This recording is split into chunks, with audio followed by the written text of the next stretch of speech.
when we see, like, generally speaking, at this time of the year, we'll be so friggin' stressed about everything.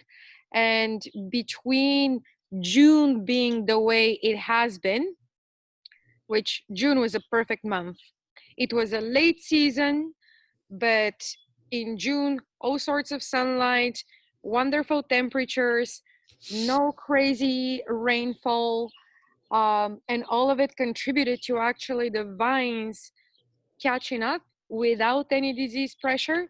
And even in July is the I would say the hardest month in terms of Niagara exhibiting its, attitude and humidity everywhere. Today, the first part of the day was by far probably one of the most humid days, and it was still nothing, absolutely nothing. Again, knock on wood, compared to what we normally see.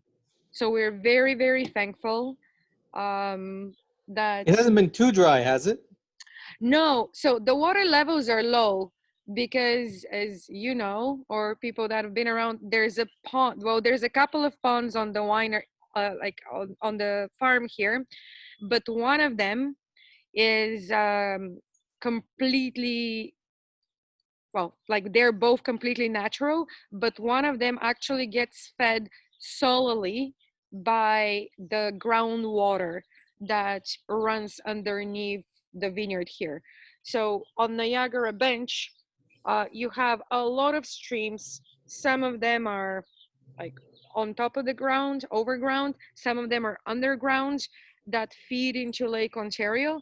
We're sitting here on the home farm on top of an old river bed, and now the river slash stream itself, it's underground. But by the level of water in one of the ponds that we have, we can tell what the water level is. So it's quite low.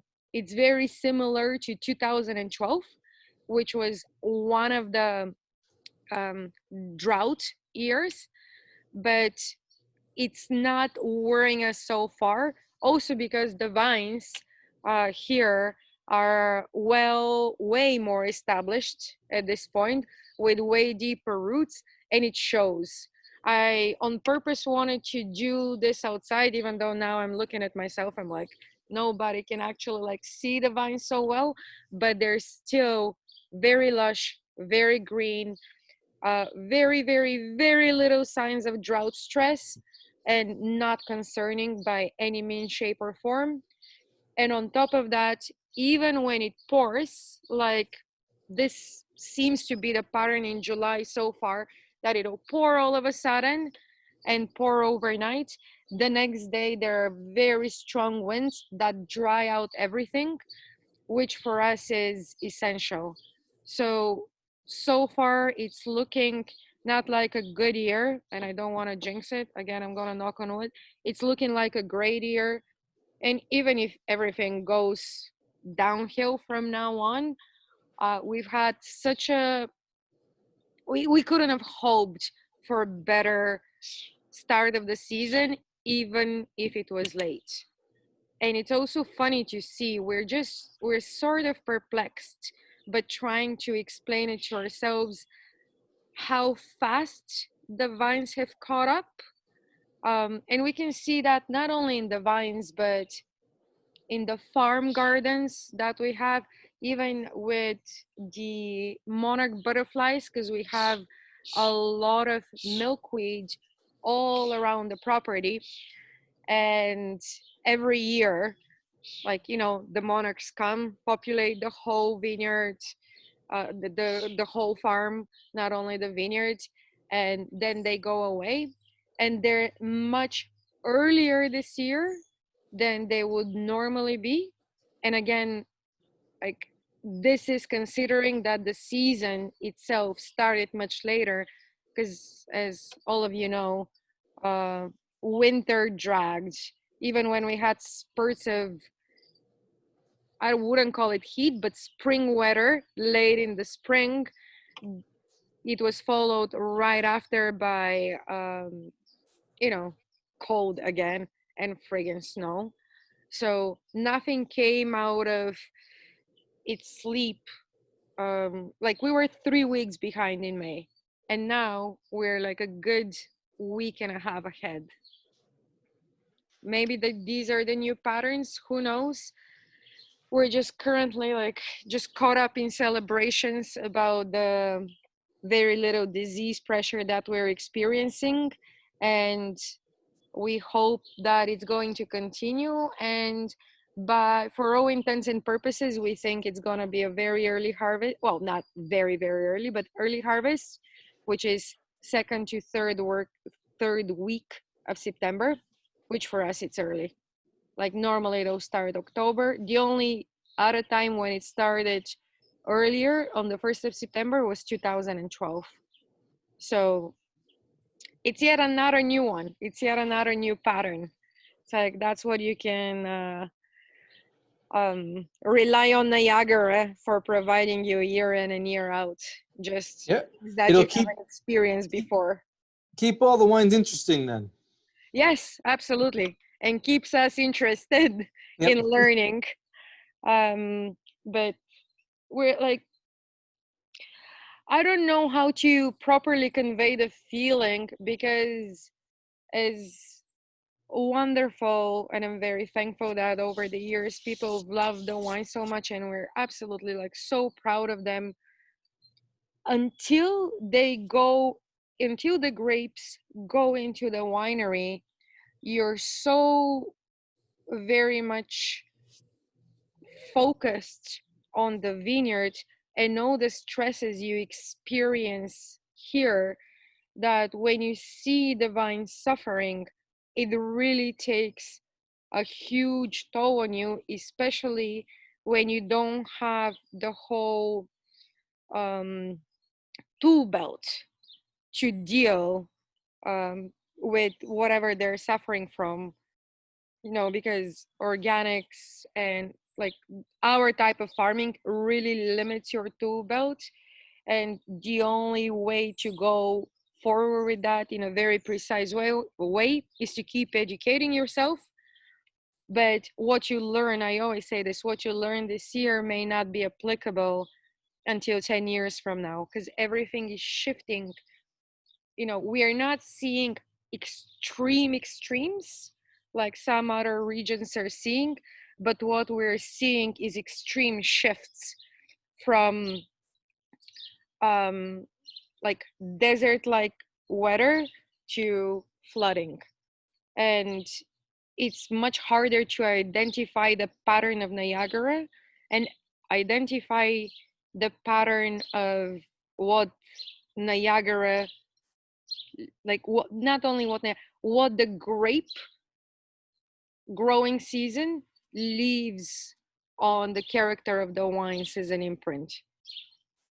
But you know it's what keeps us interesting. I was just in the garden today, not the vineyard but the other garden, um, walking around with Shane and Monica, who are gardeners, and they've done an amazing job growing amazing vegetables on a patch of soil that is absolutely not well suited for vines, but it's great for vegetables. And just learning about the pests that they're struggling with in a year like that um, has been quite illuminating, because vines are plants, obviously, just happen to be a monoculture, but not that different from tomatoes, cucumbers, melons, zucchini, squash. So it's great to have somebody just on the other side of the driveway working in a very different but also extremely similar endeavor, and see what are their stresses, what they're seeing is actually like growing well in a year like this, and what is really, really, really suffering. But yeah, as I said, like so far, so good. Uh, Much less work in the vineyard, much less stress overall. It's been a good summer. Knock on wood, this time, or whatever it is, and hope it continues. So today I was actually just talking with Francois earlier on, and I was like, it's not the best day for talking about Furie, because who wants to drink Cabernet Sauvignon in this type of weather? But I'm like, it's late enough that it can go. So I did open it. This is, we talked about Oxide last time, and before we talked about Prince Tea. This is the third new cuvee. And for those of you that weren't here the last time, I would just say that it comes from a vineyard that we started leasing. Um, it, and we have the lease for the next 8 years, 7 years now, where we can actually grow the way we want to grow. And we have full control over the farming, and then we sell most of the fruit and we keep most of it ourselves, some of it ourselves, the the grapes that we want to experiment with. So before Fury, the only other time we've worked with Cabernet Sauvignon was well, for a few years, but in California, which is obviously a completely different proposition. And even the Cabernet Sauvignon wines that we made in California were not farmed by us. They were farmed by wonderful farmers in very good spots.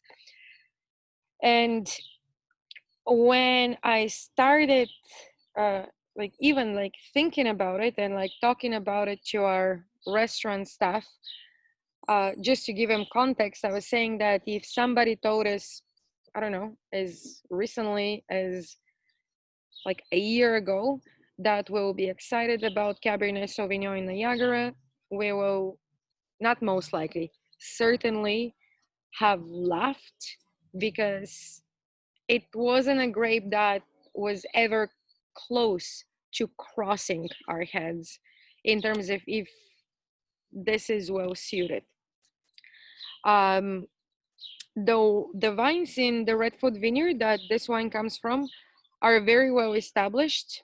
Last year was as close as it comes to a very bad year for Cabernet Sauvignon, but we're so happy with the results that we're considering keeping the fruit of the Cabernet Sauvignon portion for like the duration of the lease.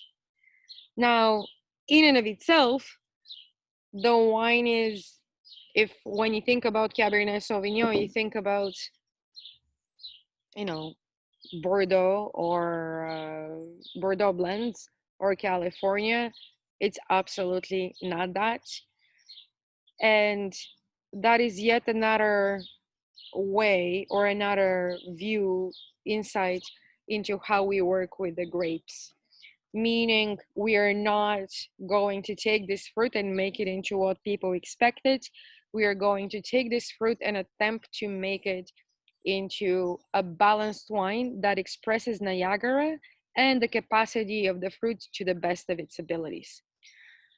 Making a vin du soif, wine for thirst, or a very like easy drinking wine out of Cabernet Sauvignon, in and of itself, it's a very contradictory proposition. And we didn't set out to make it like this. It was just tasting the fruit, seeing how it behaves during ferment, and judging, even though that's not probably the best word, but taking the most educated decision as to what do we need to do in order to represent its true identity. In this sense, and in this way, the Fury emerged, and it is not as easy drinking as the Lemberger, the Prince Tea, just because it's not as lush, it's not as smooth. And those are the straightforward attributes of the variety. At the same time, it is very easy drinking, but with tactile presence on the palate and a little bit more assertive tannin that are will allow it to develop even further. and will allow it to take even stronger flavor and textures in food than the Prim Suti. Then it is seen absolutely no oak of any kind. I mean, like a part of it was fermented in oak fermenters, but they're big ones, open ones. And during fermentation, they're old oak fermenters. No oak influence is taken up at that point. They're just like huge buckets where the wines ferment. So it's a combination of concrete and those, and then it was aged in concrete all the way in order to celebrate the fruit. It's we're still like, or absolutely, like all of the new wines, we're definitely getting to know them. But when I consider the Primsuti and the Ruslana, they're just like, you blink and they're gone. The Furie and another wine that's gonna be released in the fall, that's made out of Cab Sauv, Merlot, and Cabernet Franc, even though like it's in the opposite way. Cabernet Franc, Cabernet Sauvignon, Merlot. They have that easy early drinkability, but with a little bit of extra layers underneath it.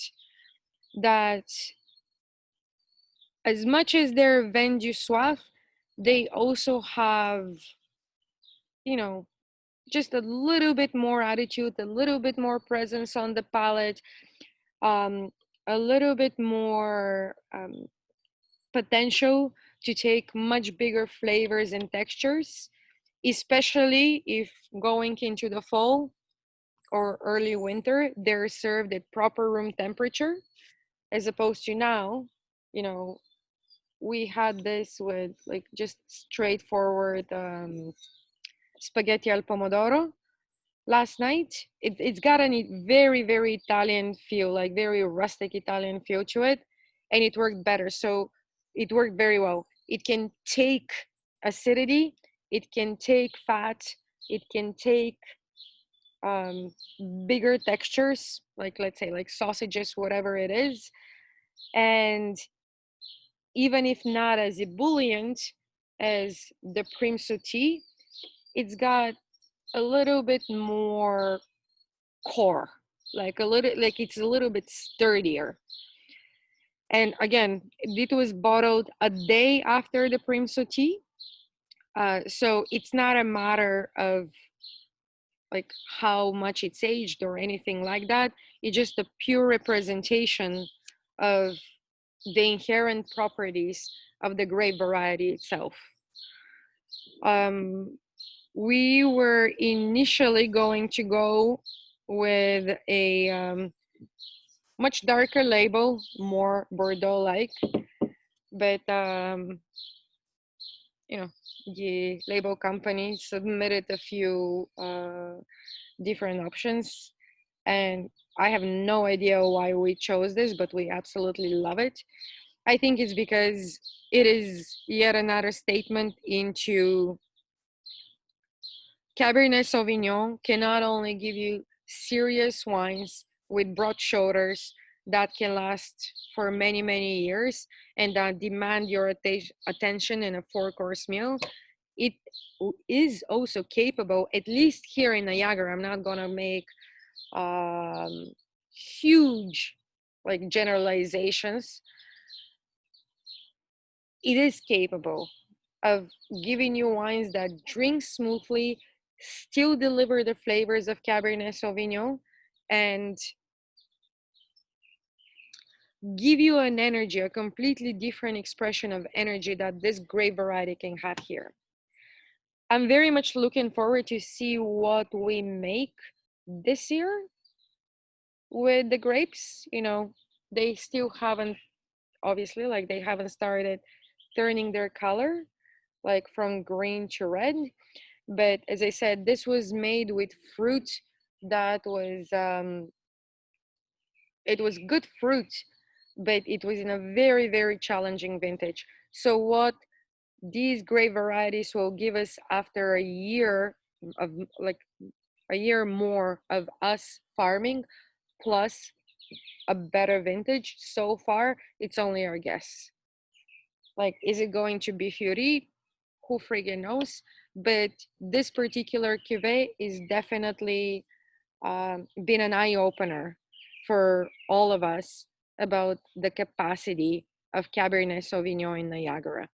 Not necessarily in the sense of the way, in the shape that people expect it, but definitely in, like, it has future. What kind of future it has, what it looks like, we don't know, but it definitely has future. Pierre says a 2 hour decanting made a big difference. Yes, absolutely. Like, to me, I just opened this bottle because I didn't want to, I just wanted to taste it while I speak about it. But I normally prefer Fury the day after. Again, why that is because those extra layers of tannin that are an inherent part of the Cabernet Sauvignon grape that hold extra flavor and now may seem a little bit too prominent for a vin du soif because it's still very, very light, at most a medium bodied wine. A 2 hour decanting, or in my case, when I leave it for an hour, it provides you with an insight of how the wine is going to be behaving in bottle. And these wines obviously take way less time to elucidate us all about it than some of the most serious guys. Um, we generally hear, like, we drink the Prim Sutir right away. Like, the Prim Sutir is like, it's hard not to drink the bottle. But with the Fury, we'll open it, we'll probably have half a bottle, and then the day after, we have way more pleasure in consuming the rest. Um, it still falls into the wines for thirst category, but so far it's been my personal but consistent observation that it has a few more things going for it, which doesn't necessarily conscribe it solely to the vin du soif wines for thirst, easy drinking wines. It has, yeah, a lot more. What it is, we're discovering alongside everyone. But let's just summarize it by saying that we were very, very surprised by the intricacies, like the different, like, beautiful nuances within the perfume, and how that flowed with a tannic structure that you would imagine would be too much for the wine itself, but it blended very easily. It didn't give us any trouble, and we decided that the best thing to do is capture it early and allow it to develop in bottle, allow it to soften its tannins in bottle as much as it wants. I personally think that, again, this is a very ignorant opinion because it's not based on any evidence. My feeling is that it's gonna start approaching, like, its fullness, its completeness towards November, just based on how it feels. But the only experience I have in following the fermentations and élevage of Cabernet Sauvignon have been with California, which, like, it's pretty much, it might as well be a completely different grape variety. Have any of you had it so far? I mean, apart from Pierre. Please feel free to also, like I always say that, and very few people actually do it, unmute yourself and, like, jump in. Let's have a discussion.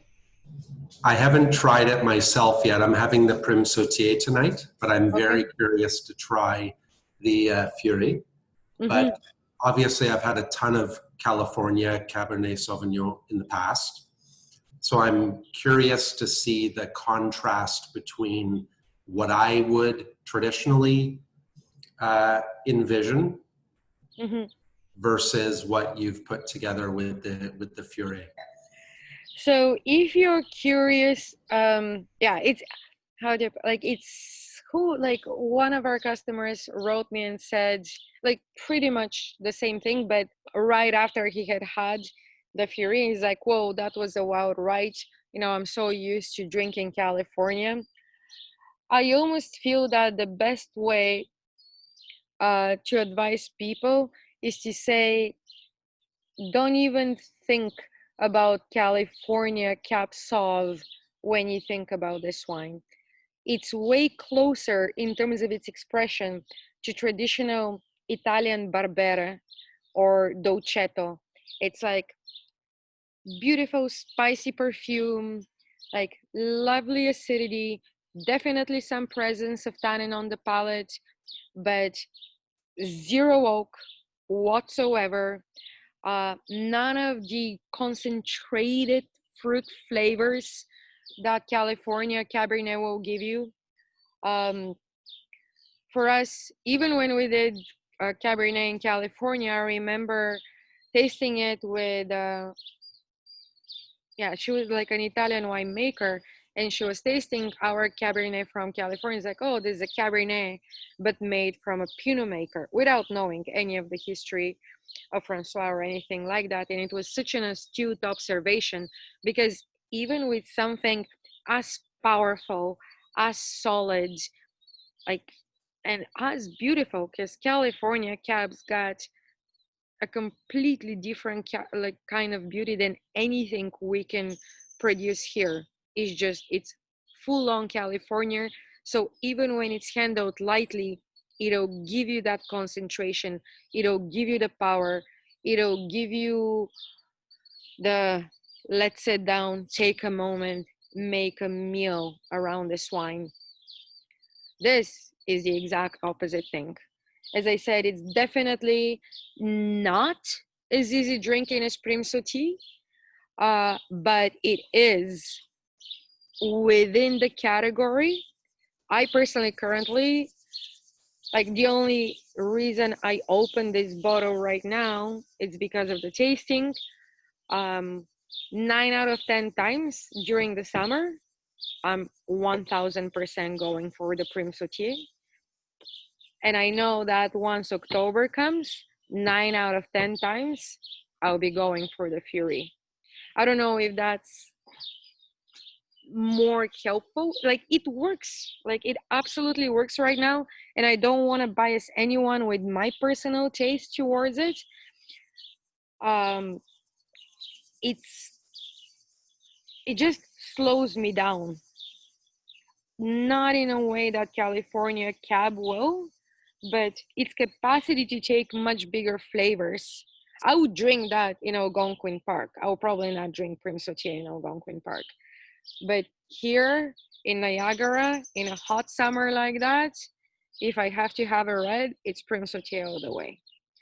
Fury, I absolutely love it, but I know that if I am patient, like it is getting to a point where I will embrace it fully. While now it depends on the weather, it depends on the mood, it depends on the food on the table. And it's the exact opposite of how I feel about Prim Suchi. Prim Suchi is like when people's like, what do you want to drink? Like currently it's like Oxiro Prim Suchi. That's it. Like nothing else. I mean, from our wines. We do drink other wines too. So I don't want to dissuade you from trying it. Like, I think it's like, I absolutely think it's a great wine. And just like Pierre said, like, if you really want to experience its charm, give it some time. And that's not to downplay anybody's taste that opens it and loves it right away. I personally just feel it's a little bit tighter on the palate when you drink it straight from the get-go, and with just a little bit of patience it can go to a place that softens it to the same extent that the Primsu tea is open straight from the bottle.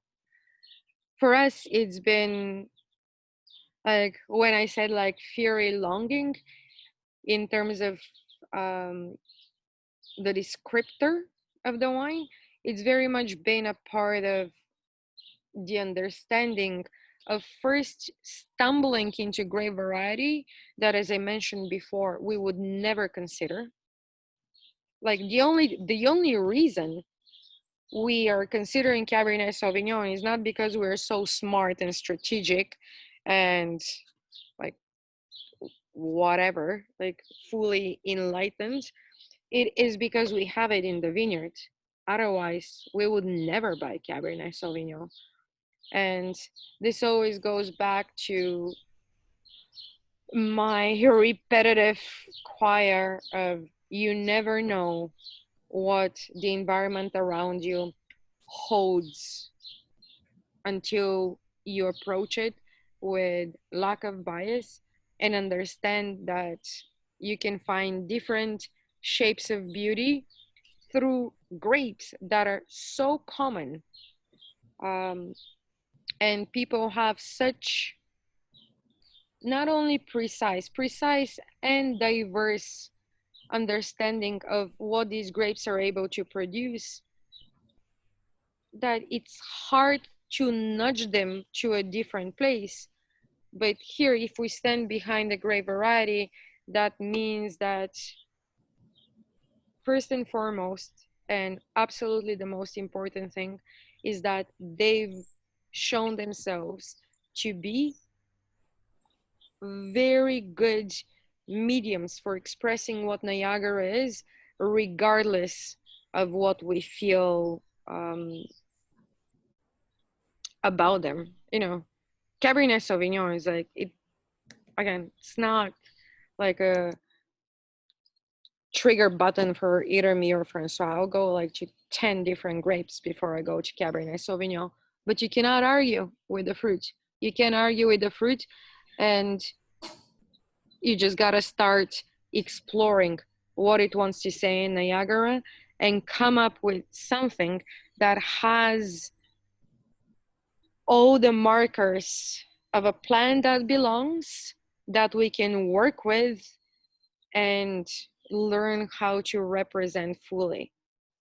So we're very, very, like, we're very, very, very, very proud of it, but as curious about it and where it's going and how it's gonna go, uh, than like as the rest of you. It's a completely stable wine, and much like we've had other wines that we thought are quote unquote simple, the Irreverence was one of them in 2017. The Pinot Noir Jean Vin, the Young Vine Pinot Noir from 2016 was another one. We always thought they're like, oh, they're glue wines. And we're just realizing and learning from them that they're way more intricate, way more long-lived, and have a lot more to say than we ever imagined they would. My feeling, not to jinx it, is that the Fury is gonna be another one of those. What So, was the main reason why you leased the Redfoot Vineyard in the first place? so it was very pragmatic way of trying to, well, there's two reasons. One is it's very hard to find fruit in Niagara that's grown to our own specifications, even when you're paying premium for the kind of growing that you need. So up until Redfoot, and well, now still, we only have, as in own, two vineyards. The one behind me, the home farm, and the 19th Street Vineyard, where the top wines come from. In the years, like from 2015 onwards, because we worked with Redfoot in 13 and 14, but just buying fruit. 15, 16, 17, we are trying to find fruit that is properly grown so we can make the wines that we make, and realized it's a losing battle. It absolutely is. even when you pay the premium, like not a lot of farmers are willing and ready to work the way you want. And in a lot of ways, actually, the knowledge of how to do that lacks. So we ended up being in many, like on a few occasions, in a situation where we were paying premier to have the fruit grown, but we had to also send our own team to go and grow it, or help those farmers, because they're not used to that. And it's not sustainable at all. And also it's not good. Like every year, like in April, you still don't know what fruit you'll be working with. It's, you have the home farm, you have the other one, and you don't know the rest. And one year, the first Sputnik, for example, the Riesling from 2016, was done from a vineyard in Niagara on the Lake.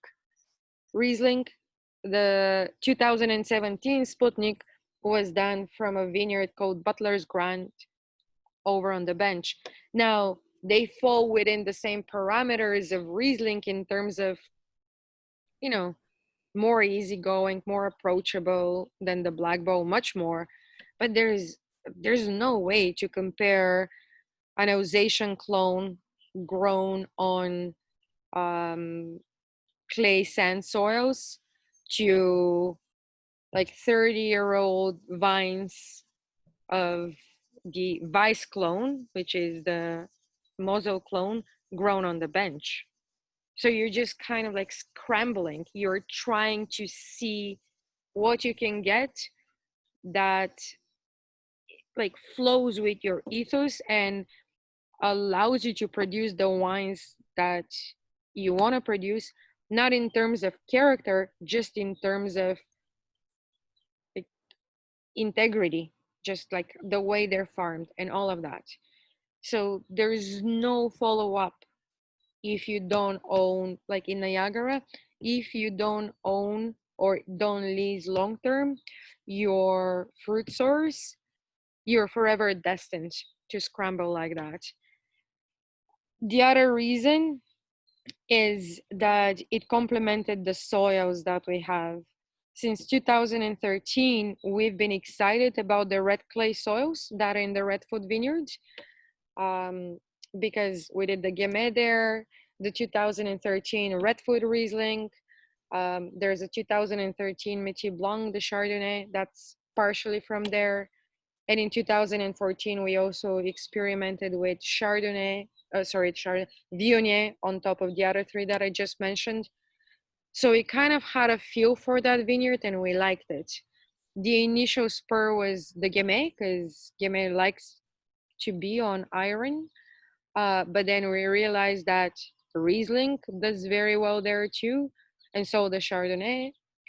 Um, so between having heavy gravelly soils over here, like in the home farm, bench soils, clay loam on top of dolomitic limestone on the 20 mile bench 19th Street Vineyard, and then lakeshore soils, but enriched by iron oxide.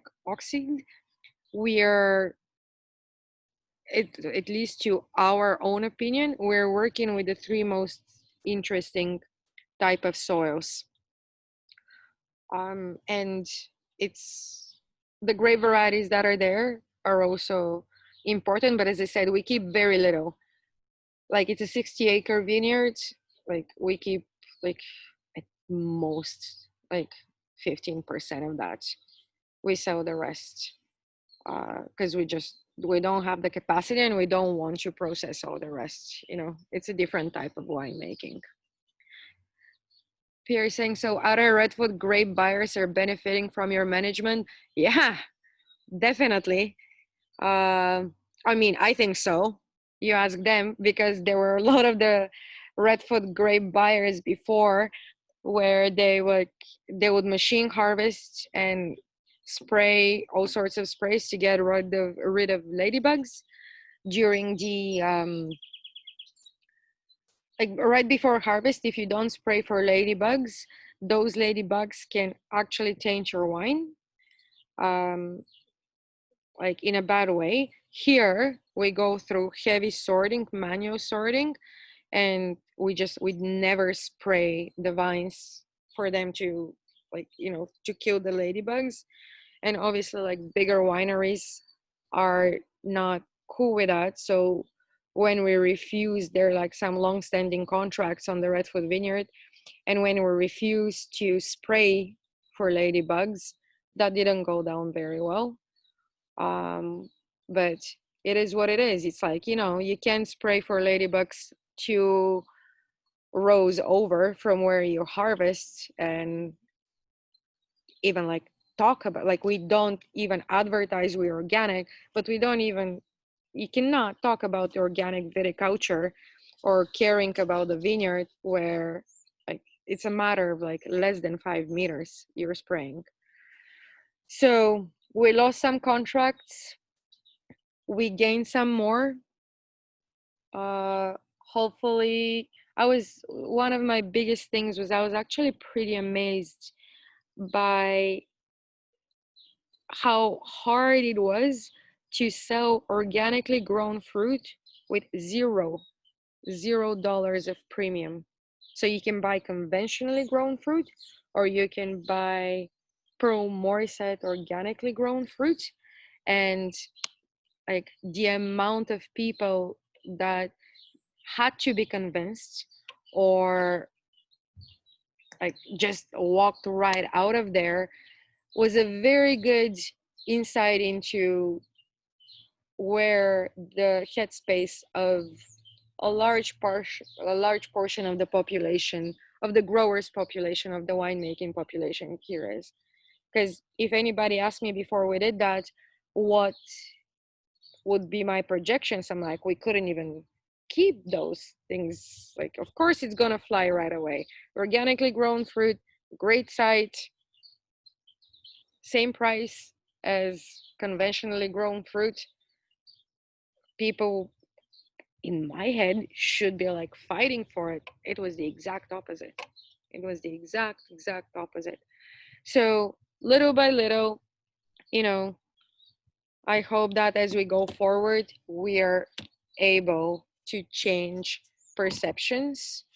Um, because no matter how you look at it, we don't discuss soils often because we are only starting to be able to talk about them with any precision 14 years in. So far, you're learning the plants, you're learning adaptation, you're learning the climate.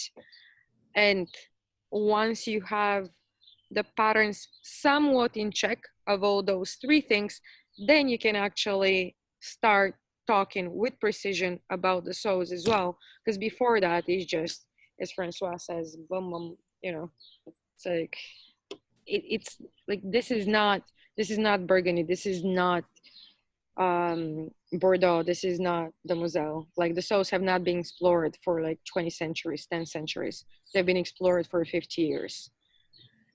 So we are getting to that point now, slowly. In the meantime, we really hope to be able to also somehow convince people, because consumers is one thing, right? Like, it's everybody knows what kind of agriculture, or the products of what kind of agriculture they need to be consuming, that is good for them, that is good for the environment. It's a pretty big leap that I experienced before, and I was absolutely shocked by it. From Toronto to here, a 55-minute drive, like on a good day, of how little people actually on the producing side, on the grower side, care about those types of considerations. And it's also a function of the fact that a lot of the wineries are owned by huge conglomerates, and no, they don't want to sort the ladybugs, they want to spray them out. Like,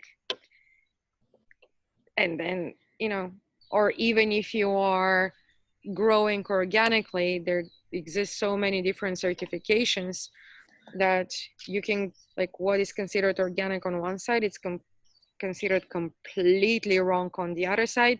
And then that does not include what you do in the winery. We don't advertise any of that. It barely enters our, you know, I don't want, like, it barely enters our rhetoric or like our story. We like to say it's like the least amount of footprint possible, both in the vineyard and in the winery, in order to understand what we've got on our hands. Because it's only then you can start focusing through and not growing certain grape varieties that don't exist, growing others that, despite your expectations, do prove themselves to be something that's suited. Maybe they give you completely different wines than what you expected, i.e. Furie or the Rieslings that we do, or the Chardonnays to a certain extent. And concentrating on the fact that if you are to respect the process from vine to glass, you have to be open-minded and talk about what matters in viticulture and viniculture, which is respecting the identity that a grape variety finds within a region, which is to say, respecting the region. It's it's a funny thing. It truly is a funny thing, but the fact that you hear that Pearl Morissette enjoying the reputation, and we're very grateful for that, we've built over the years, is actually a testament to the fact that the things that we do think matter are more important than what other people say matters. Because I always say to, whenever I train staff in other restaurants or in our own, people are extremely open-minded. They are. You know, there's some where it's like you can't like win a losing war. You can definitely win a losing battle. You cannot win a losing war. But the idea of that people are like deeply biased against Niagara and don't pay attention to what they taste, I believe it's completely wrong. You know, Andrew, we just met. I used to be, like, Andrew's known me since I was a sommelier at Tascari, and he's known the Pearl Morissette wines before I even like was far away from working from Pearl Morissette. And like, Andrew, I don't want to tell a story, but that's where he encountered them, and along the years he's been with us ever since, and hopefully we haven't disappointed along the way. But that is a more common story than people think, and that's what I always like to tell people, to tell other producers as well, that as long as you respect like what you have on your hands, do it, like, not do it up, but represent it to the best of your capacity. People don't need to cling to certain ideas about character and grape varieties. People are so open-minded. I can't say it like often enough. And it's the only way to understanding and exploring what Niagara is and embracing it, right? Because everybody that embraced us along along the way, I know for us it was, you know, it was difficult, but it was more of a matter of time, because matter of time than anything else. Because Francois like always says to me, it's like we like you don't sell. It's true. I don't. I just tell you about the wines and how I feel about them. What sells the wines is the wines themselves. You just experience it and go for it. And that's what I want to be able to somehow transmit we want to be able to somehow transmit to the rest of the area, because I think Niagara will be such a success, a much bigger one than it is so far, if people embrace its true identity as opposed to try to produce wines that they think people will like. You know, Cabernet Sauvignon, like glue glue, vin du soif, wine for thirst, Cabernet Sauvignon. Like we didn't sit there and plot it, just tasted the wine, said like we think this is gonna be the best representation of this vintage through this grape variety, and let's see what happens. But we would have never released it if we didn't think it's a wine complete enough to carry a Pearl Morissette label. So I'll say the only time I'm disappointed is when you sell out. Um, Oh, Andrew, thank you. but I wanted to ask two things. One, how old are these vines? And Okay. then, so what made you choose to make the Cabernet Sauvignon versus all the other stuff, I guess, that's planted on Redfoot? So the vines, that's the easy question. The vines are, we don't know for sure. They don't like the growers haven't kept like a big record on it, but they're well established. They're probably in their anywhere between 25 to 30 years old.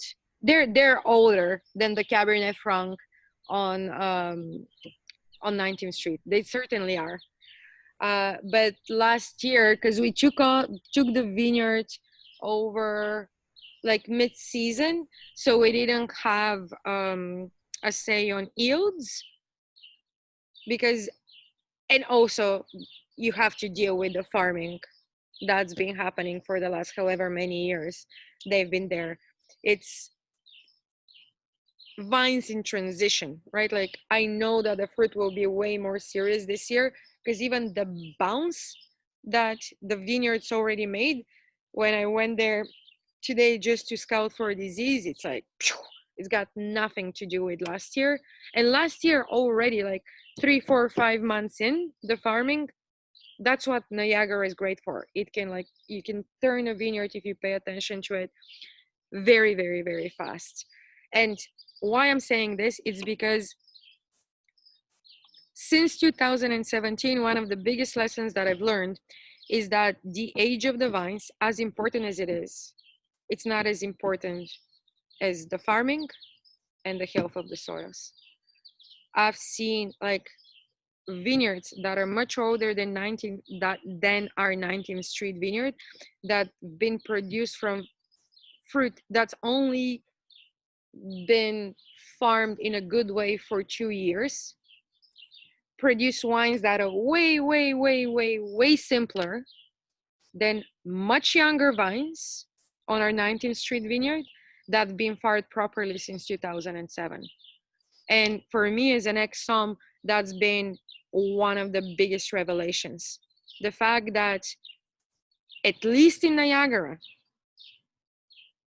because farming, like anybody that's driving around Niagara, drive around and see how each vineyard looks on the ground, not the vines, and see how many burnt grass rows you have in between the vines versus green vines, um, green ground. Like how much, because that will tell you. Or right underneath the vines, when you see, I call them like the tiger vineyards, you have green in the middle in between the rows, and right underneath the vines like yellow strips of burnt grass. That's glyphosate. That's a herbicide. It affects the vines. It absolutely does. And the vines may look vibrant and so on and so forth. Of course they do, because they've got no competition, because everything's burnt around them. But the fruit they produce, it's like might as well be friggin' lemonade. So I mean, in white, this is one of the aspects that I constantly like tell people, like when you're driving around here, don't look at the vines themselves, look at the ground underneath them and see where there's grass, and see when there's yellow stripes, and see where there's nothing, because there's those vineyards as well where the grass is tilled, like the ground is tilled so deep and the herbicides are so established that not a blade of grass grows. And you like at that point, like, okay, have 40-year-old vines, your fruit's got no life in it. It doesn't matter how old the vines are, because they're really, like, even if they're old, their roots are not as deep as they should be, and they're just not expressing anything, because what can they express when there's nothing in the soil? So this is, for us, that's why it's so important. It was so important, it is so important to have a long lease on a vineyard with redfoot, which it wasn't farmed chemically or anything like that, but it wasn't farmed optimally. And to see it return to good health so quickly has been extremely, extremely, extremely gratifying.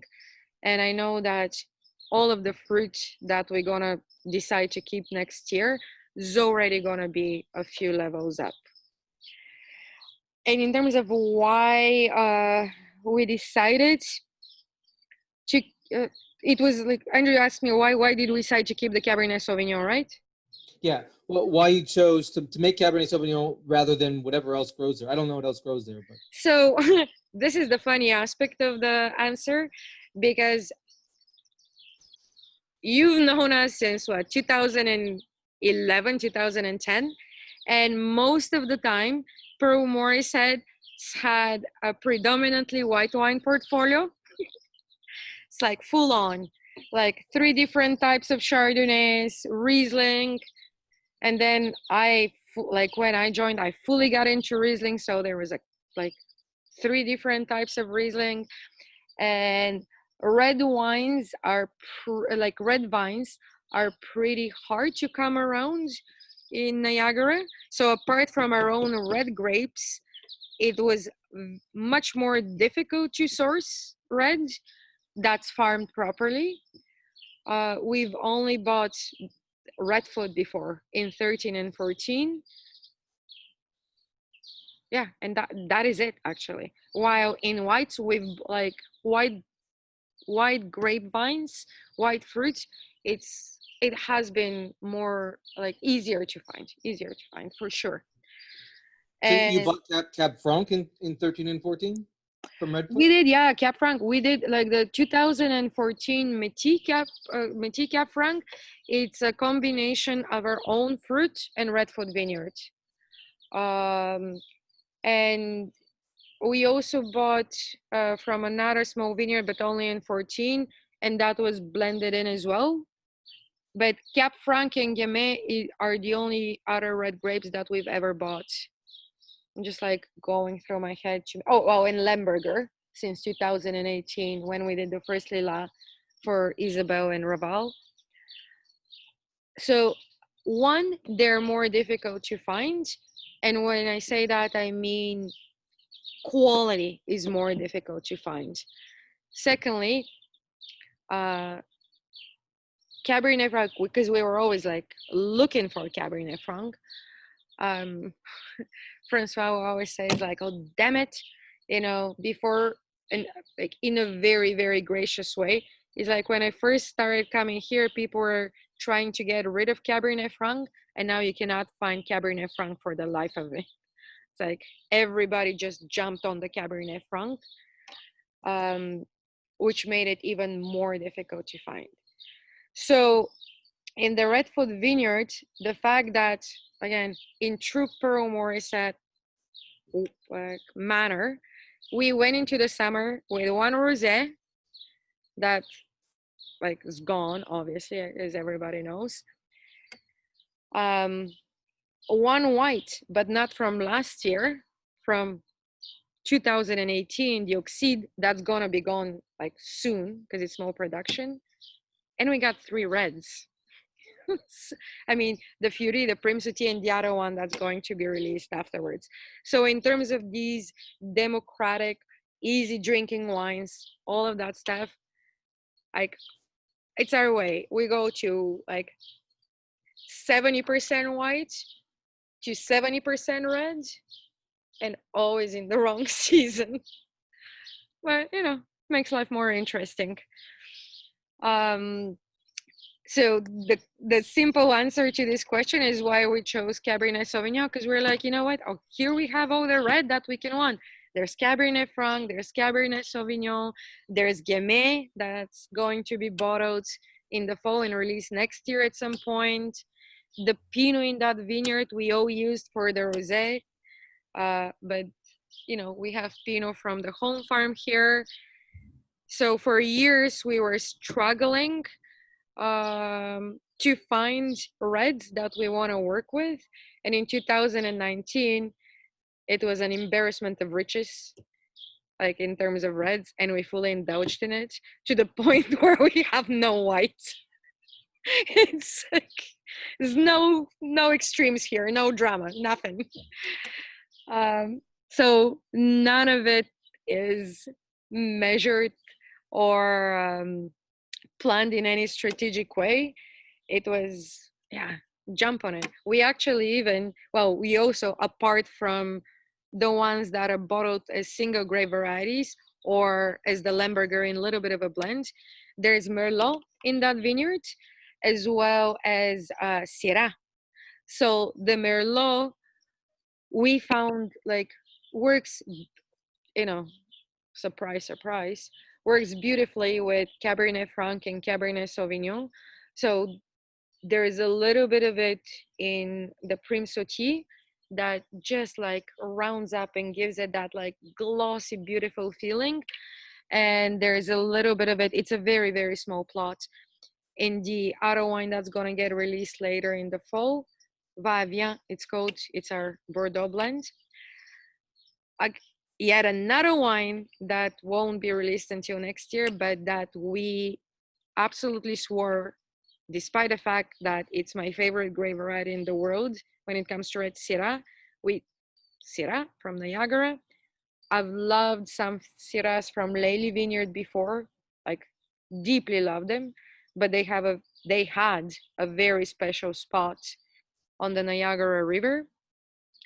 Never in my wildest dreams will be getting Syrah from a vineyard that we now lease, making one foudre of it, and I call her the queen, la reine. It's right up there with Cabernet Franc. Again, no matter how much I love Syrah, if somebody asked me a year ago, do I ever think that's got an insane amount of potential for Niagara? Just like with the caps off, I would have laughed. It was absolutely not. But we have just one 700-liter foudre of it, because again, it's a very small plot and most of it is missing because nobody was paying attention to it. So in a space where there should be 10 plants, there's one. But we ripped out from that vineyard the things that supposedly people love, like Pinot Gris and Chardonnay. But I mean, we have Chardonnay, but there was way more Chardonnay than they needed to be there. And we're planting Syrah, Gewürztraminer, another grape that until the irreverence we would have laughed at. And now we love it so much that we're planting it in all of our vineyards. Cabernet Sauvignon may quickly follow. And something that initially was just a matter of coincidence because it's there, and also a reaction to the fact that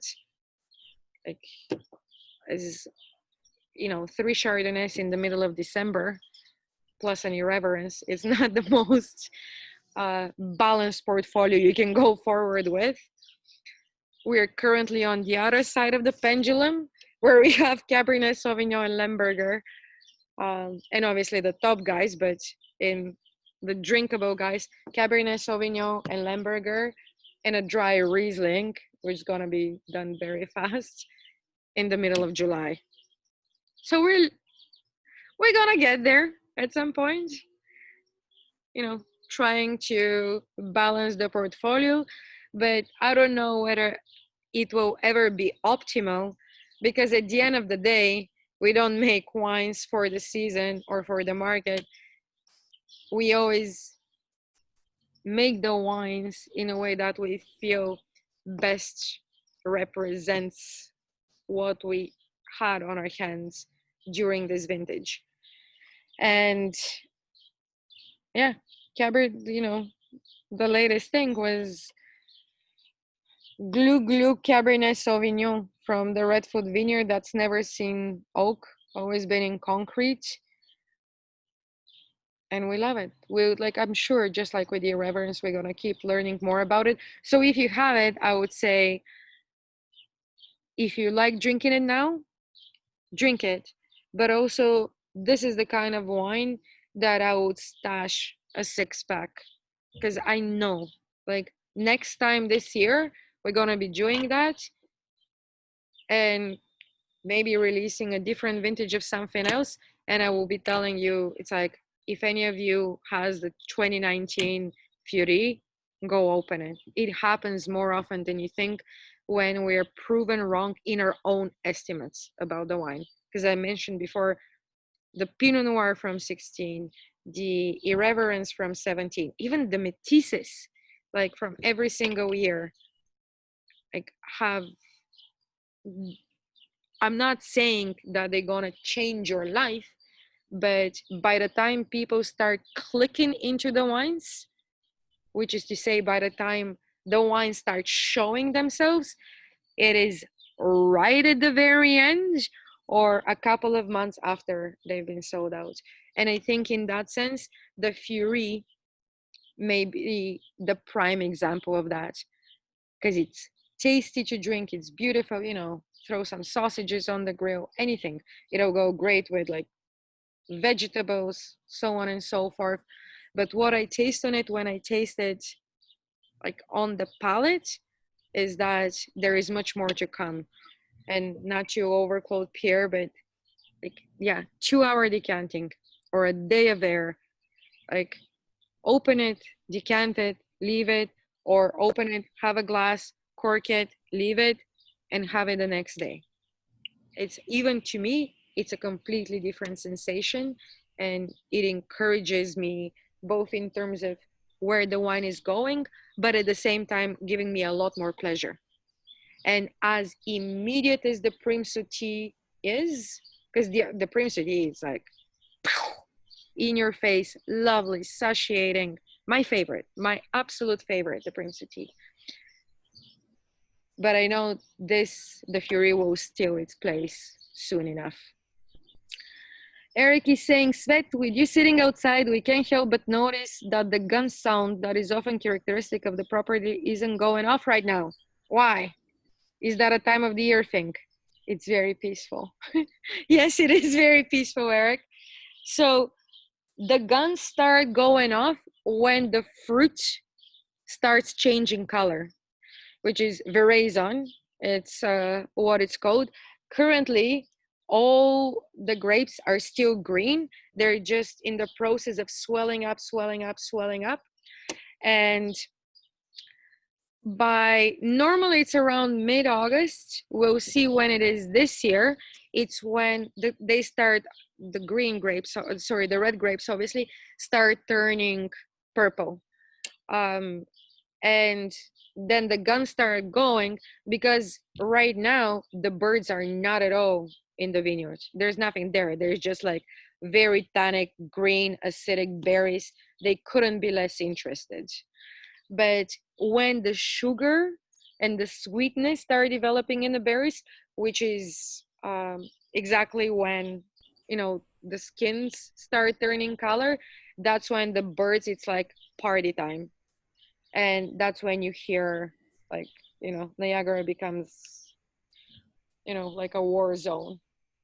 And a lot of other people, the other thing that they do is put like these you see it also in the orchards if you drive around Niagara, shiny little tin foil strips that are flowing in the wind, and they're catching the light and are scaring the birds. Right now you only see those strips on the cherry trees as well as some of the obviously the peaches are just starting to come up, but then you would also, like, once the grapes start turning color, you will see that on the vines as well. It's not very effective, at least for us. It hasn't proven very effective, but here it's like one of our chefs says, like when he goes through the whole like property, it's like Jurassic Park in here, because like even for me, I'm here all day every day. There's the ducks, apart from the animals that we take care of. There's also like now like 3 families of rabbits that are going around, the monarch butterflies. There's a hawk that since the beginning of the year has got its own Instagram account. There's normally when this fountain is going behind me, it's so many different kinds of birds come. There's also opossums and foxes and like wolves, and I know that because we've ended up losing quite a lot of ducks and chickens over the course of the last 3 or 4 weeks. So there's a lot of life on this property, and birds here are very like it's a huge concentration of birds because there's so much to eat. Even if it's not the vines, it's the vegetable garden, it's the flower garden over there, there's berries in there, so it's good for them. So yeah, for us, when the bangers start going, it's necessary, because otherwise with the amount of birds that we have, if we let them be, there's going to be no harvest, like zero. It's like birds can clear out a block in an afternoon, no problem. It's like, you thought you're making wine, no grapes now. So yeah, another 3 weeks max without the bangers, and then it's gonna be full on, Eric. Don't you worry. So what are you, like, I asked if anybody's had the Furie. Have you ever had any other Cabernet Sauvignons from Niagara? Not in comparison to this, but just in general, that have excited you? I've never seen one yet. This is the Oh, first. really? Yeah. Time. It's it's interesting because I think I think again, I think there are a few made. I think most of the wineries that used to make Cabernet Sauvignon, and they probably still do, um, make them in a very new world style with the inclusion of a lot of new oak. And that's why I believe this is such a revelation for us. When you take a grape variety who wants to be,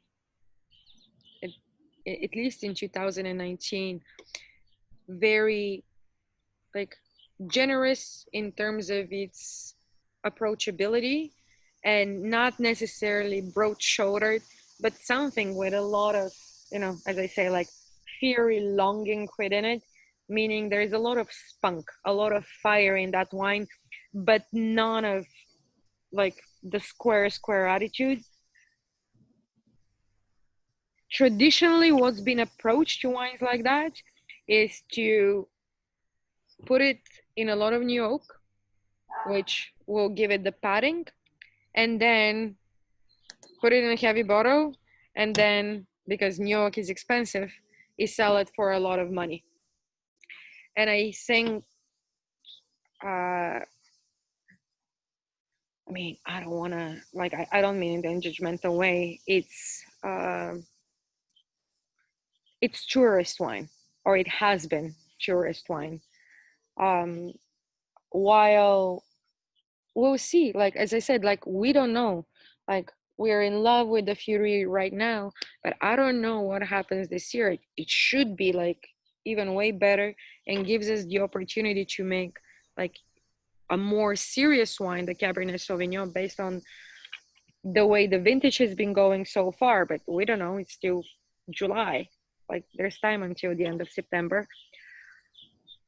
But all signs so far point to the fact that if you honor what it gives you and not try and put it into a mold that people are familiar with, it can be, um, I mean, nothing beats Cabernet Franc, but it can be a good companion to Cabernet Franc in a complete reversal of a hierarchy, right? Because in Bordeaux, it's Cabernet Sauvignon, Merlot, sometimes, like, and then Cabernet Franc. And here, like, there's, to me, so far, I have seen no signs that Cabernet Franc is like not the king. It is by 1000 percentile. But again, very challenging, very difficult, like absolutely not suited to the grape variety vintage. And this is what you get. This is like 2010 Riesling, the 2010 Black Bow. Very challenging vintage, very difficult for Riesling. And you have this wine now, or even you have it like if you've had it along the way, it's like phew. Grapes that belong will say it, like they will speak up, like they will show you. And for us, this is still a question mark, but you know, in a very positive way, a question mark. There's some stuff that you cannot argue with. With the Lemberger, there's no question marks. You just look through that ferment, the Prime Sautier, even the previous year when it was only for Bar Isabeau and Bar Raval, that wine is like screaming. The grape is screaming, like, just pay attention to me, pay attention to me. I belong here. It's like from now on, how good we make the Lemberger, it's not about the grape variety at all. It's about obviously our farming. And on top of that, our capacity to see what it wants. Like there's absolutely not a smidgen of doubt in my head that Lemberger belongs. 1,000,000%. With the Cabernet Franc, like, with the Cabernet Sauvignon, it looks like it, and it's very promising, and let's see another vintage. But that's exactly what we said about the Cabernet Franc as well in the first year, and the Riesling, and those are our two favorite grape varieties. Will we see a 2020 Prime Sautier? Oh yeah, 1000%. Yeah. So this is now, because that is the only Niagara on the Lake vineyard we work with. The first year, 2018, Dalila, they only gave us 1 ton, just because it was a coincidence. It was the same farmers, and they're like a father and a son, lovely guys. Francois, for those of you that have heard the story, but Francois is convinced that they gave us their best fruit because they're Slovak and I'm Bulgarian. And he's convinced that it's the Eastern European connection. I don't think so, but whatever. I'll take it. And they gave us 1 ton because that's all they could spare, because the rest was being sold to big companies that use it as a fodder in their Bordeaux blends. Because in Niagara, you can use up to 15% of a grape variety that's not declared on the label. And Lemberger happens to give you a lot of color and just like, it's lush. So they were just selling it to the big guys. And when we went to them because of the Gewürztraminer, and when we were asking for reds, they actually said, oh, well, we have some, but you won't want it. And he's like, what is it? It's like, oh, it's Lemberger. And I'm like, oh no, we definitely want that. Like, well, it's already under contract, but maybe we can give you a ton. So we did 1 ton in the first year, and that's all went the first Lila to Isabel, Raval, Quetzal, Piquet, all of these guys. Then last year, they gave us half the vineyard, and not for any other reason, but because they just love the wine. They're so lovely. Like, it's a lovely Slovak family that has a horse farm as well, and it's been farming here for the last like 50, 60 years.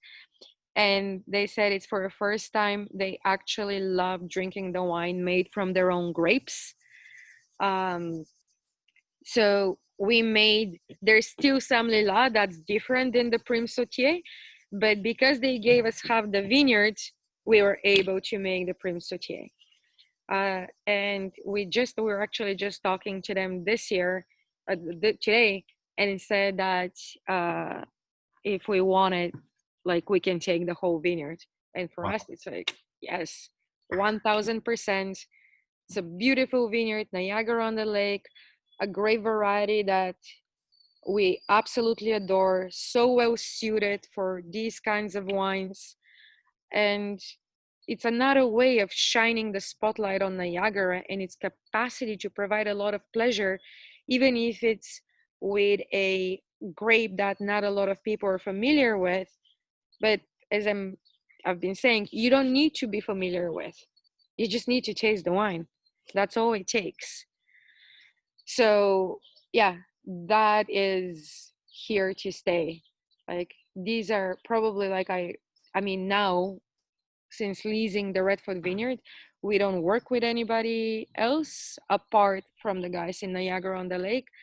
But even over the years of working with different farmers, they've certainly been our favorite people to work with, because they just get excited about the wines. They're it's like, Francois, Svetlana, like, my wife, she drank already the case. We really like this. So can we, they don't need to work as hard as they do in order to farm the fruit the way we want them. It's already pre-sold to gazillion different people that use it for stuffing, but they are truly affected by the wines and love it. And just, like, we love that. We love creating that community. And Lemberger's been, like, Lemberger and Gewürztraminer have been those two grapes since 2017 that have opened their eyes immensely to the potential of Niagara. Andrew saying, we like Five Rose. Oh, I think so too. I think the oak is relatively neutral. Two Sisters, New Oak. I think Two Sisters is another winery. Stratus and Malibor. So Five Rose, when I was a som, and still is, I just haven't had them in a long time. Thank you, Andrew, for reminding me, because they make a Cabernet Sauvignon. I remember the first time I tried their 2005 Cabernet Sauvignon, I was like really, really impressed. It's a very, very good spot, very small vineyard, very intelligent growers. I've always liked their work. My favorite have been the Cabernet Sauvignon, and the Sauvignon Blanc from them is very, very good. And I used to work with those wines even before Ascari, so I don't want to say 100% it's neutral oak, but I'm like 99% sure. Two Sisters is, yeah, there's a lot of new oak in Two Sisters, and there's also a lot of like, they have like special tanks. It's not micro oxygenation, but it's similar to it, that can amplify the fruit perception. They're more their style, they're very well made wines, but their style is like definitely on the new world side, like extremely smooth tannin, a lot of fruit. It's just like very polished, well made. And to me, the same, Like I worked a lot with Stratus as well. The stuff that I loved, and Charles Baker would always make fun of me when I was at Ascari, because my favorite ones from Stratus are the ones that nobody buys. It's Petit Verdot, single vineyard, single grape Petit Verdot, and Semillon. Semillon is another grape variety that's got a huge potential in the Niagara. We don't have it in our vineyards yet. We haven't worked with it yet. It's not frost hardy, so there's a lot of kill, like vine kill, in the winter. But Stratus Semillon is my favorite wine, and Stratus is Petit Verdot. Malivoire is great. I love Malivoire. Um, there is wine for everybody's tasting there, and I think they're getting better and better every year. Shiraz Motier, which is the winemaker, it's probably the nicest person, like the nicest winemaker in Niagara. Like I cannot speak highly enough about like Malivoire's whole organization. I've always liked their Moira Chardonnay, the Moira Pinot, the Moira Vineyard. I like a lot, and they've been over the years getting less and less and less interventional. I think the wines are only getting better. Is I guess what I'm saying. Another one, and I probably say this every time, but I think it bears repeating. Cave Springs, people. Cave Springs. Cave Springs is king. They are, even though they make completely different wines than us, the quality per price ratio, like even in the stuff that is on LCBO shelves, general listing, it's unbeatable. It's absolutely unbeatable. And the CSV Riesling, this would sound completely immature and immodest. I don't mean it like that. It's made in a completely different way than ours. I think between the Black Bow and the CSV, like nothing else measures. Like like Cave Springs Riesling, CSV Riesling, it's on a whole other universe. Their reds, same thing. Like they have the privilege of being one of the originals, of being very honest, wonderful, like as an organization.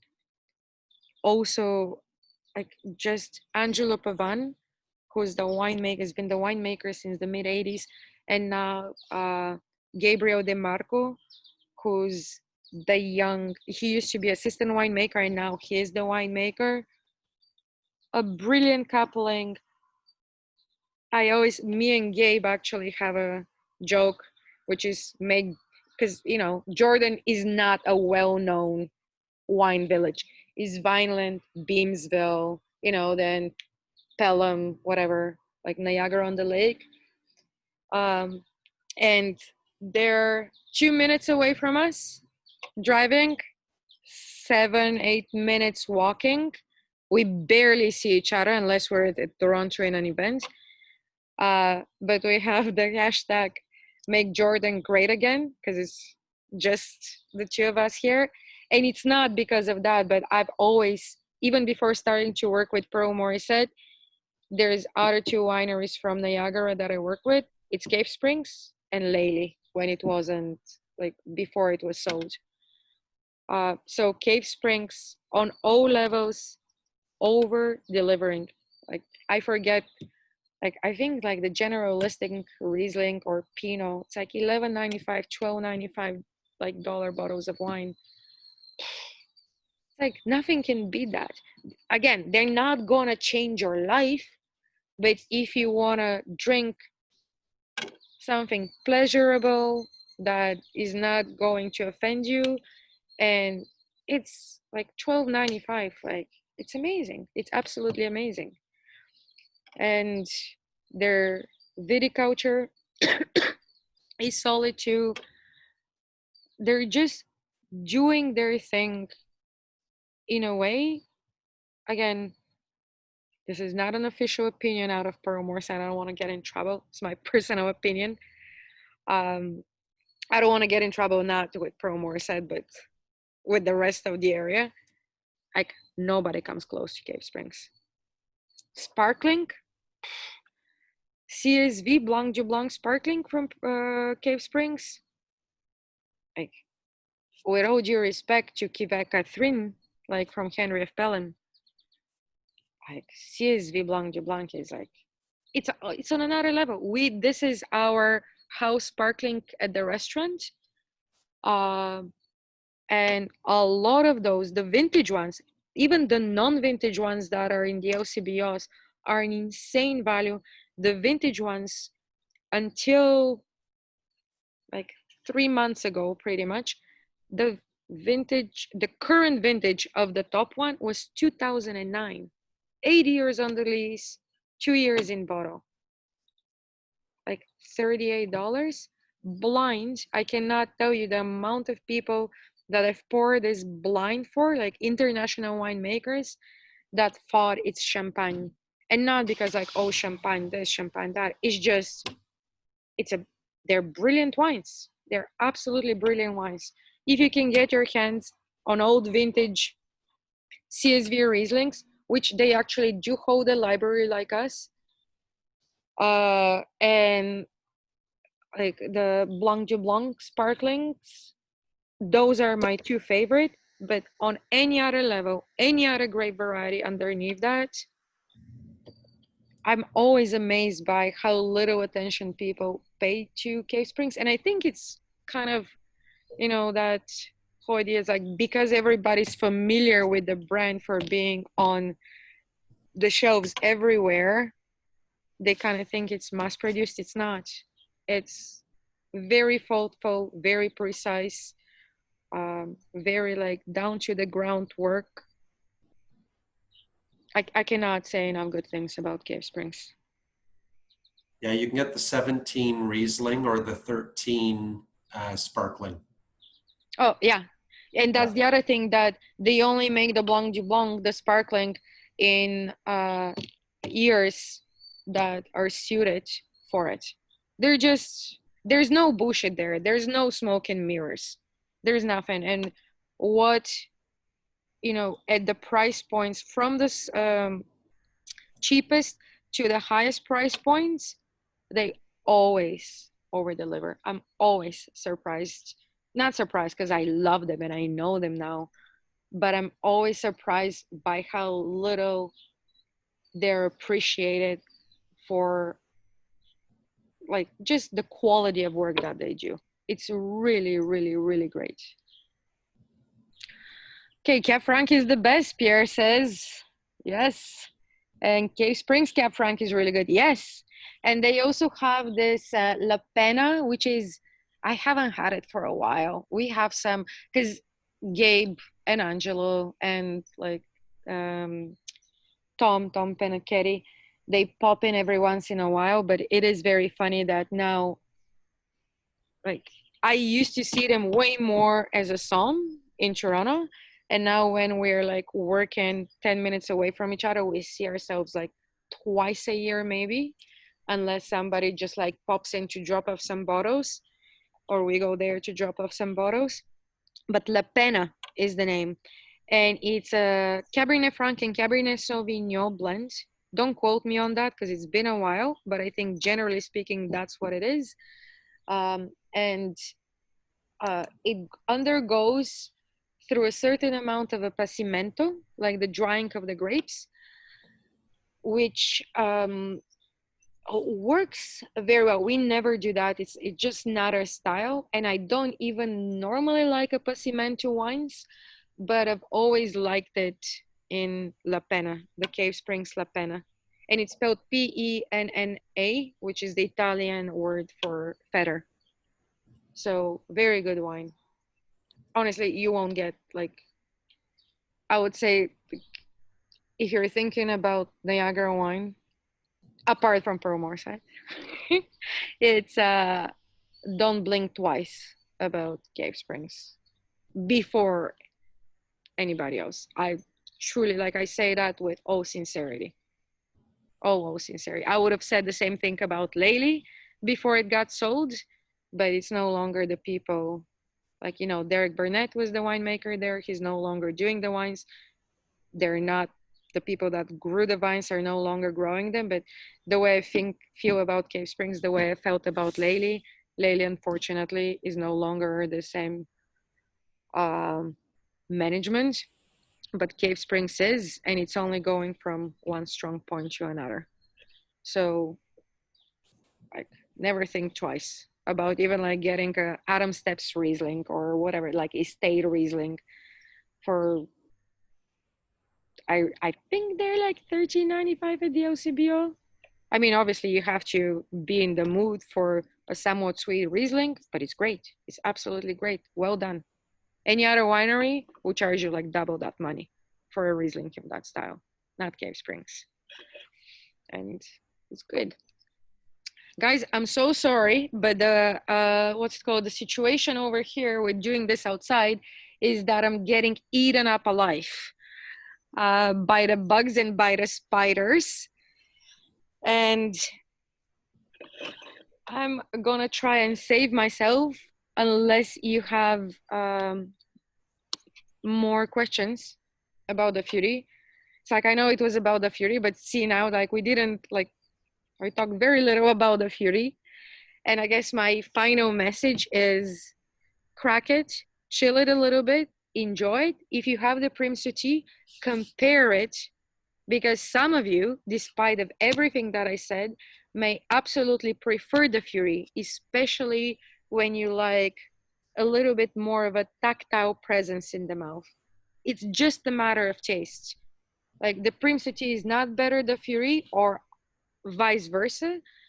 They're just two completely different expressions of what we think a summer wine can be, is, and what is possible to do with those two grape varieties. I'm in the Prince tea camp for now, and I anticipate to go in the Fuchsia Label camp, the Fury camp, by the end of August for sure. But that being said, like, I know, like, for example, Francois's favorite wine currently is the Fury. So he's got, his taste is like, we disagree on that one. And not that we disagree, we love them both, but you know, 9 out of 10 times I'll go for the Prince tea, 9 out of 10 times he'll go for the Fury. It's a matter of taste. The wines are equally great. So just because I didn't talk about it and always glory the way I normally would, it's a reflection of my personal preference than the quality of the wine. And I look forward to you telling me like what you think. And I hope I didn't bias anyone, but I think most of you now have heard me speak often enough that know that I believe that your opinions and your impressions of the wines are way more relevant than what we say, not because of any other fact, but the fact that when we put a Pearl Morissette label on the wine, it means for us that it's 1000% of our best effort being put forward. And thankfully, we haven't had many wines that we haven't put a Pearl Morissette label on, but in order to give credibility to this statement, there have been wines that have not been considered good enough, and they're currently experiments. And in the cellar, we're just like trying to learn from them. But if there is a Pearl Morissette label on there, we say, like, we mean we stand fully behind it. And just because I'm not so head over heels with it now as I am with the Prince tea means nothing about the quality of the wine. And if anything, it's a more of a question towards the world and our customers of like, what triggers you? It's like, this is how we learn about Niagara and we learn about each other's tastes. Because as I said, like, I'm not head over heels. Francois is like head over heels, fully on. So I hope you take this attitude towards exploring not only this wine, but maybe other wines that you've heard being spoken to in very laudable terms, whatever they may be from wherever or from whichever producer, but that have kind of left you somewhat like cold or not necessarily excited. This is what you need to pay attention to: how a wine, like what is the question that a wine asks and how does it make you feel, as opposed to following any pre-established norms to what the wine should taste like or what grape makes what kinds of wines. Everything is possible, like in the world of wine. But what is possible, in our opinion, is what should be possible, in our opinion, is not how to take something that has, like, the, pardon the simplistic metaphor, has the qualities of being a pine tree, just because I'm looking at it, and you make it into a chestnut tree. Like, but when you have the qualities that you haven't worked with before, you allow it to exist in a way that is unknown to you. And for us, Fury is this, and Primsoti is that. But open minds, like I always say, open minds, open palates, and trust your taste buds. That's it. That's all you need to know in order to get to understand wine. Oh, and by the way, the restaurant has is opening this Saturday. Uh, we just released the reservations yesterday. Yes, yesterday we released them. It's an outdoor space. As of last Friday, there was up, like, it was an open field. Now there's what I call a Russian mafia lounge in there, because it's a tent that's black, but it's like very nicely outfitted outside.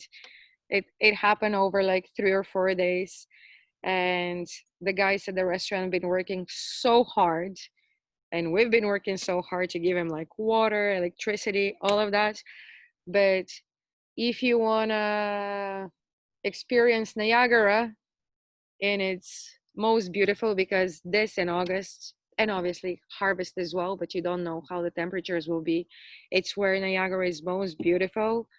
um they'll be open Friday, Saturday, and Sunday for lunch and for dinner with abbreviated menu, because it used to be anywhere between 8 to 11, 12 courses depending on the mood. Now they're doing 5 between 8.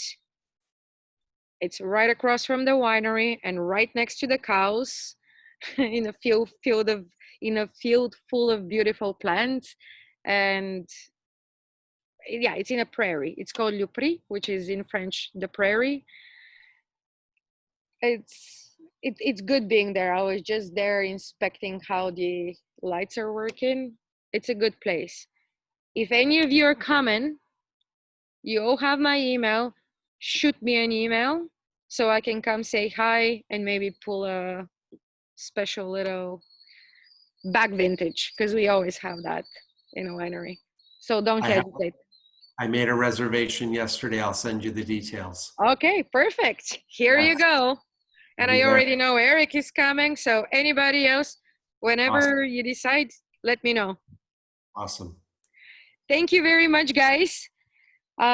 Hope you enjoyed the Fury. And as always, don't hesitate to send me any remarks, observations.